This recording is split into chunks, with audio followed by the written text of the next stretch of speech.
વાગી ગયા રાતના 12 ને હું આઈફોન લઈને આવતો રહ્યો ભાઈબંધનો એક ચેલેન્જનો વિડીયો શૂટ કરવા માટે। क्या बात कर रहे हैं?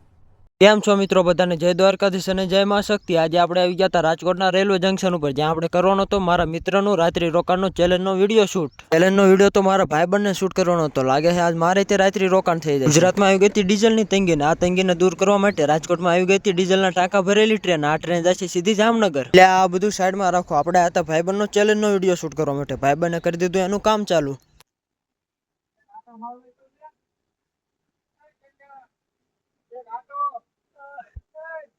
મારા ભાઈબંધના લખન તો તમે જોયા કેવી રીતે ટ્રેનનો એક આંટો મારવાની વાત કરતો હતો, પણ એને કોણ સમજાવે આ ટ્રેન છે, નથી ગાડી કે ગમે એ આપી દે। એકચ્યુઅલીમાં અમે આવ્યા હતા ચેલેન્જનો વિડીયો શૂટ કરવા માટે। ચેલેન્જમાં હતું એવું કે ભાઈબંધને આખી રાત જંકશન ઉપર કાઢવાની। ચેલેન્જ તો ભાઈબંધને લીધો હતો, લાગે છે આજે આપણે તે ગાળિયામાં આવી ગયા। કાંઈ નહીં, ભાઈબંધ હાટું એટલું તો કરવી। ભાઈબંધનો વિડીયો રહી ગયો સાઈડમાં, આવતે રહ્યા એસી વાળી ટ્રેનમાં। અહીંયા તો એટલો ટાઢો પવન આવતો ને કે આમની જેમ હોવાનું મન થઈ। એસી વાળી ટ્રેનમાં બેહવાનો શોખ તો પૂરો કરી લીધો, પણ આનું ભાડું કેટલું હોય એ કોને ખબર? તમને ખબર હોય તો કોમેન્ટમાં કહેતા જાય તમારે કેદી બેવું એસી વાળી ટ્રેનમાં। નો ચેલેન્જ પૂરો કરવામાં કરી નાખ્યા લાબરા જેવાને। હવાર કેમ પડી કાંઈ ખબર ન રહે। આ તે સારું હાલો નીકળી હવે હોસ્ટેલ બાજુ, મળશું નવા વ્લોગની સાથે। ત્યાં સુધી ચેનલને સબસ્ક્રાઇબ કરવાનું ભૂલતા નહીં।